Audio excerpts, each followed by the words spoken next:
আয়ুর্বেদিক বাংলা চ্যানেলে আপনাদের সবাইকে স্বাগতম। আশা করি বন্ধুরা সবাই ভালো আছেন, সুস্থ আছেন। বন্ধুরা, আমরা আলোচনা করছিলাম আঙ্গুলি লতা নিয়ে।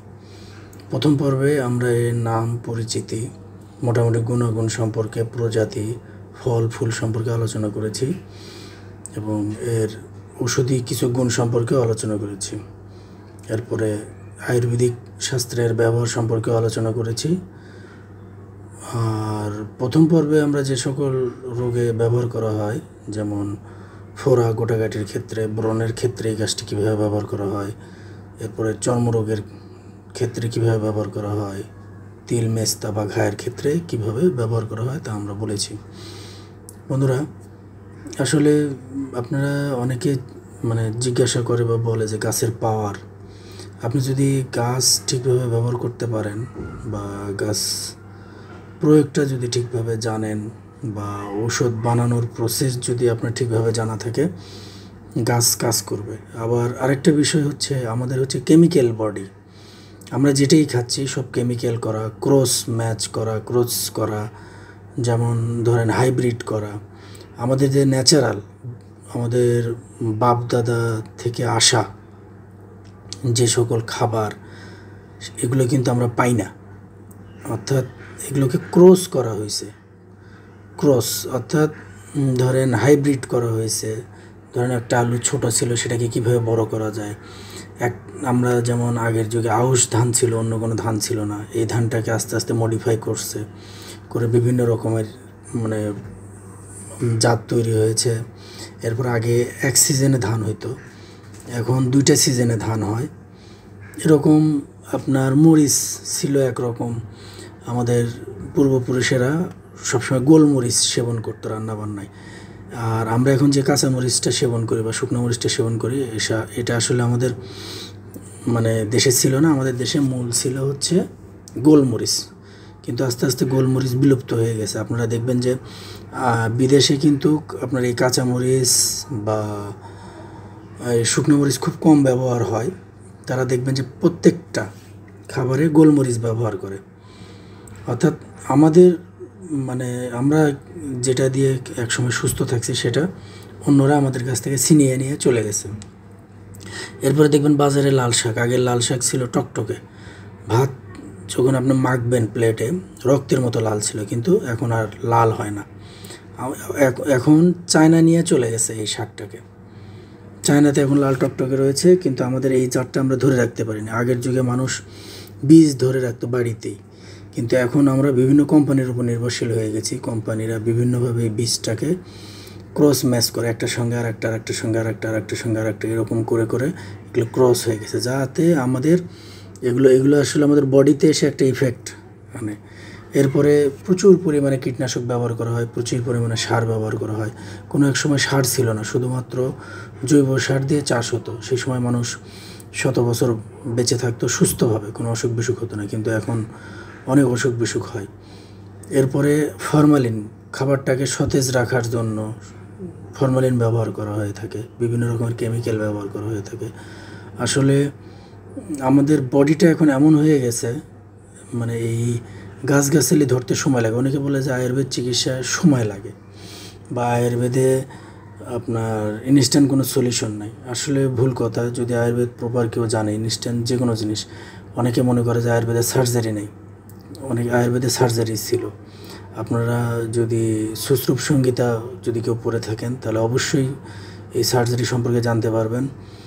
আসলে সার্জারি এখন সরকারিভাবে বিভিন্ন রকমের বাধাবিঘ্ন হওয়ার কারণে সহজে কেউ করতে চায় না। এলোপ্যাথির জোরটা বেশি, আয়ুর্বেদের জোরটা কম। আর সবচেয়ে বড় বিষয় হচ্ছে মানুষের ব্রেনটাকে এমনভাবে মডিফাই করা হয়েছে, মানুষের ভেতর থেকে প্রাচীনতম যে জিনিসগুলো তুলে নেওয়া হয়েছে। যেমন আগে স্কুল কলেজে বলতো যে আয়োডিনযুক্ত লবণ খেলে ঘ্যাগ হয় না, এটা হয় না, ওটা হয় না।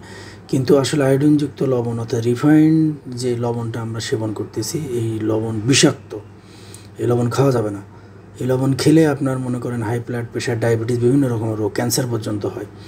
কারণ লবণ যে পরিষ্কার করা হয় যে কেমিক্যাল দিয়ে, এই কেমিক্যাল যদি মানুষের বডিতে ঢোকে, দীর্ঘদিন ঢোকার পরে ডায়াবেটিস তৈরি হয়, যে রোগ সহজে নিরাময় হতে চায় না। ঠিক এই ক্ষেত্রে চিনির পরিবর্তে আপনারা গুড় সেবন করবেন। চিনি কিন্তু বিষ, ঠিক আছে।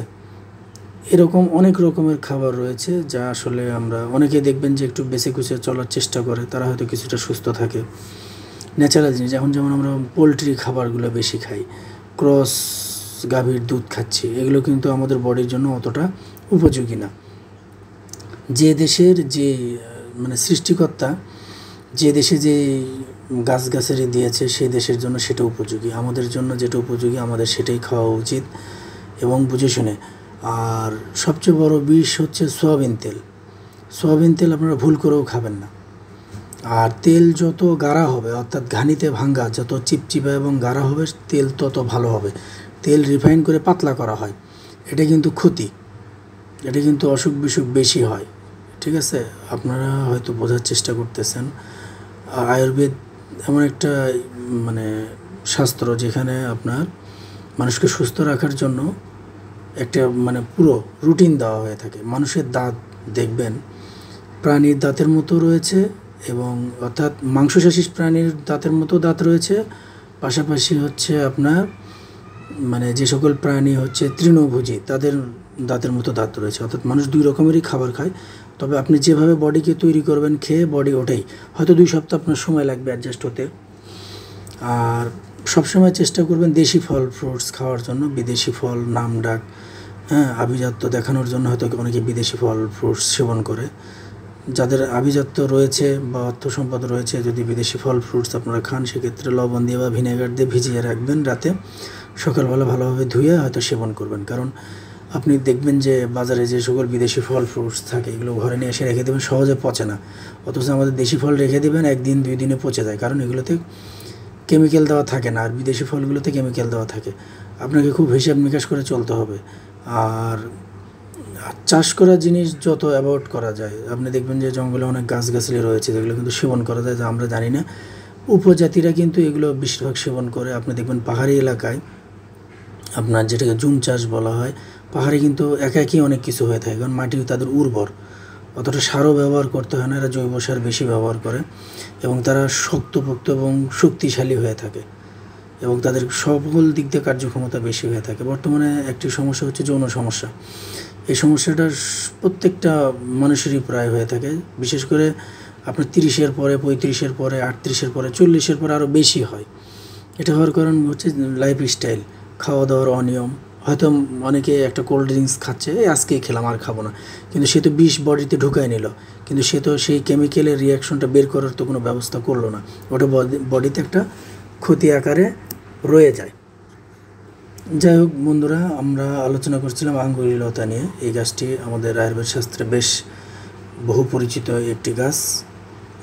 এই গাছটি হচ্ছে আপনার সাধারণত বর্ষাকালে হয়ে থাকে, এর ফুল সাদা হয়ে থাকে এবং এর গায়ে দেখবেন যে মখমল প্রকৃতির একটি মানে লোমের মতো থাকে। এই গাছের অনেক রকমের জাত রয়েছে, ঠিক আছে। এটা আমি প্রথম পর্বে বলেছি, আপনারা অবশ্যই দেখে নেবেন। যদি কাউকে বিষাক্ত পোকামাকড় মানে কামড় দেয়, সেক্ষেত্রে এই গাছের পাতা বেটে ওই কামড়ানো স্থানে যদি লাগানো হয়, তাহলে ওই পোকামাকড়ের বিষটা চলে যায়। এরপরে শ্বাসনালীর ব্যথা, অনেক সময় দেখা যায় যে শ্বাসনালীতে ব্যথা হয়ে থাকে, সেক্ষেত্রে আমরা অনেক কিছুই ব্যবহার করে থাকি। তবে এই গাছের যদি কেউ পাউডার ব্যবহার করে, অর্থাৎ পাতার পাউডার, পাতা শুকিয়ে রেখে আপনি সারা বছর ব্যবহার করতে পারবেন, শুকিয়ে রেখে পাউডার করে রেখে দেবেন। এই পাউডার যদি গরম পানির সঙ্গে নিতে পারে তাহলে বেশ কাজে দেয়। ছোটো বাচ্চাদের হচ্ছে খারাপ নজর বা আসর, আসলে এখনকার মানুষ এগুলো বিশ্বাস করে না, কিন্তু আদৌ মানে প্রত্যেকটা জায়গায় একটা পজিটিভ বা নেগেটিভ এনার্জি থাকে। আর প্রত্যেকটা ধর্মগ্রন্থই রয়েছে আপনার মানে মানুষ ছাড়াও জগতে আরও অনেক কিছু অদৃশ্য কিছু শক্তি রয়েছে। এক্ষেত্রে দেখা যায় যে অনেক সময় ছোটো বাচ্চারা আপনার এইরকম খারাপ নজর বা আসর লাগে, সেক্ষেত্রে এই গাছের শিকড় ধুয়ে গলায় যদি তাবিজের মতো ব্যবহার করে, সেক্ষেত্রে কোনো আসর বা কুদৃষ্টি বা কুনজর বাচ্চাদের লাগে না। এরপরে যদি অনেক সময় দেখা যায় যে আপনার সুস্থ কুকুর সহজে কামড় দেয় না, পাগলা কুকুর কামড় দেয়, যে কুকুর পাগল হয়ে যায়, ঠিক আছে, সেক্ষেত্রে এই গাছের পঞ্চাঙ্গের রস পান করলে বমি ও বিরোচন অর্থাৎ পাতলা পায়খানা হয়ে এই বিষটা নষ্ট হয়ে যায়। এই গাছ বেটে যদি খাওয়ায় দেন বেশি বেশি করে, বা এই গাছের একদম গোড়া থেকে তুলে সম্পূর্ণ গাছ বেটে পান করালে, যদি কুকুর কামড় দিয়ে থাকে তাহলে ওই রোগীর অবশ্যই বমি এবং বিরোচন হবে। এরপরে শ্বাসকষ্টের ক্ষেত্রে আসলে শ্বাসকষ্ট বলতে আমরা ফুসফুসে যদি কোনো ইনফেকশন হয়ে থাকে, শ্বাসনালীতে কোনো যদি ইনফেকশন হয়ে থাকে, মানে অনেক কিছু যদি জমে থাকে, ময়লা টয়লা বা পুরাতন কফ যদি জমে থাকে, এটা আসলে অনেক সময়ের ব্যাপার। আয়ুর্বেদ শাস্ত্রে দেখা যায় যে এর অনেক ওষুধ রয়েছে, কিন্তু সেক্ষেত্রে আপনাকে রুটিন চেঞ্জ করতে হবে। আমরা সাধারণত রোগী 3 প্রকৃতির আয়ুর্বেদ শাস্ত্র অনুযায়ী বায়ু, পিত্ত, কফ প্রকৃতির রোগীর এই ধরনের হয়ে থাকে। শাস্ত্র মতে কফ প্রকৃতির রোগীর যে সকল জিনিস থেকে মানে দূরে থাকতে হবে, সেগুলো যদি দূরে রাখা যায় এবং সঠিকভাবে যদি আপনার দ্রব্য সেবন করা যায়, তাহলে শ্বাসকষ্ট একদম চিরনিরাময় হয়। এই গাছের পঞ্চাঙ্গ ও দমবেল নামে একটা লতা পাওয়া যায়। ঠিক আছে, আপনারা অনলাইনে সার্চ করে দেখবেন, দমবেল নামে একটা লতা পাওয়া যায়। এটা মোটামুটি ধরেন আপনার 2 বেলা যদি কেউ যদি পানির সঙ্গে, গরম পানির সঙ্গে যদি নেয়, তাহলে আপনার শ্বাসকষ্ট আস্তে আস্তে আস্তে ঠিক হয়ে যায় এবং ফুসফুস একদম পরিষ্কার হয়ে যায়। কিন্তু একটু সময় লাগবে, মোটামুটি আপনার 3-4 মাস সেবন করতে হবে। অর্থাৎ কফজনিত যে কোনো রোগ যদি থাকে সেগুলো ঠিক হয়ে যায়। এরপরে জয়েন্ট পেন ঠিক করে, মোটামুটি যেটা বেসিক লেভেলের জয়েন্ট পেন, সেটার ক্ষেত্রে আমরা এই গাছটা ব্যবহার করে থাকি। যেমন আমরা গুলঞ্চ, বাংলা ভাষায় আমরা গুলঞ্চ যে গাছ বলি, এই গাছের পঞ্চাঙ্গ সেবন করতে হবে। এই গাছের পাতার সঙ্গে হলুদ পেস্ট করে 15 থেকে হয়তো বা 10-15 দিন যদি আপনার জয়েন্টের জায়গায় মালিশ করা হয় পেস্ট করে, তাহলে মোটামুটি আপনার জয়েন্ট পেন অনেকটাই ঠিক হয়ে যায়। এরপরে হচ্ছে ছোটো বাচ্চাদের পেট পরিষ্কার হয় না, বা অনেক সময় দেখা যায় যে 0 থেকে হয়তো আপনার 1-1.5 মাসের বাচ্চা অনেক কান্নাকাটি করে, পেটে গ্যাস হয়, পেট ফেপে থাকে, বা পেটের ভিতর আমাশয় হয়, বা পুরাতন মল জমে থাকার কারণে বাচ্চারা অনেক কান্নাকাটি করে। এই ক্ষেত্রে এই গাছের পাতার পেস্ট যদি নাভির চারপাশে 15-20 মিনিট লাগিয়ে রাখা যায়, তাহলে পেট পরিষ্কার হয়ে যায় এবং বাচ্চা কান্নাকাটি করে না। এরপরে শেষে যেটা বলবো হচ্ছে আপনার মাথা ব্যথায় এই গাছের পাতা পেস্ট করে যদি কপালে লেপ করা হয়, মাথা ব্যথা ভালো হয়ে যায়। আসলে মানে অনেকে মানে ইচ্ছে থাকলে হয়তো পারে না, বা এই গাছ খুঁজে পায় না, বা অনেকে গাছ চেনে না। তবে আমি মোটামুটি দেওয়ার চেষ্টা করলাম। তবে এই গাছের অনেক গোপন প্রয়োগ রয়েছে যেগুলো আমি হিডেন রাখলাম, কারণ আমি আগে সব কিছু ওপেন করে দিতাম। এখন আমি প্রথম ভিডিও বলেছি, এখন অনেক কিছুই আমি হিডেন করে রাখবো। যেগুলো বিশেষ ব্যবহার সেগুলো বলবো না। এখন তো যাদের ভক্তি শ্রদ্ধা রয়েছে দেখব, তাদেরকে আস্তে আস্তে দেওয়ার চেষ্টা করব। আশা করি সবাই ভালো থাকবেন, সুস্থ থাকবেন। আবার একটি নতুন গাছ নিয়ে আপনাদের সামনে হাজির হব। আজ এ পর্যন্তই, ধন্যবাদ।